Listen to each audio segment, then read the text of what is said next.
Move adoption of Amendment 004. It's been moved and seconded that we adopt Amendment 004. Remarks, Senator King. Thank you, Mr. Chair. This basically removes the 6-cent exported fuel tax that is being proposed in this bill. I would tell you that we've heard from Oregon. I think we have heard from Idaho, and I think we've heard from Alaska, which are where we sell most of this gas. And they are not jumping with glee, I can tell you that. They are, at least Oregon has talked about things like retaliation. I think there's a variety of problems with this 6-cent exported fuel tax addition.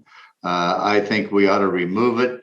And I would ask for a yes vote on this amendment, and I would like a roll call, Mr. Chair. Thank you. We will have a roll call. Senator Saldana. Thank you, Mr. Chair. And I rise in against this amendment.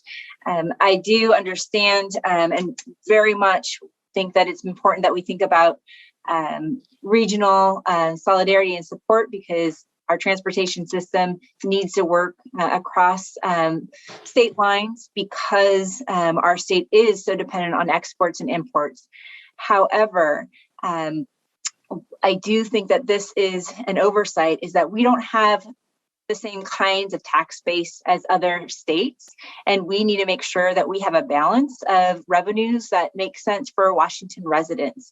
And in particular, the fact that more than about half of the oil that is refined in this state goes out and without any benefit to our local transportation system.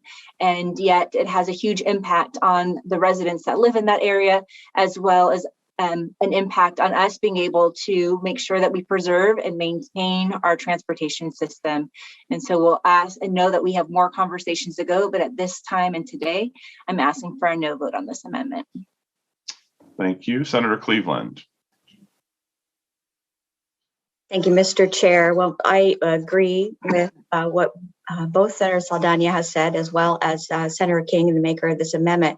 And I would add that, yes, there have been concerns expressed around this exported fuel tax credit system, and those include the legality and constitutionality of this revenue source. And I want our Move Ahead Washington package to be built upon a very solid foundation that ensures the success of all projects that will be funded in this package. So while we engage in the ongoing work on this issue, I will be a no on this amendment today, but I do look forward to continued discussions around this very critical issue. Thank you, Senator Cleveland. And I will just say that this subject of the exported fuel tax is one that we'll continue to discuss as the Senate continues to deliberate on this.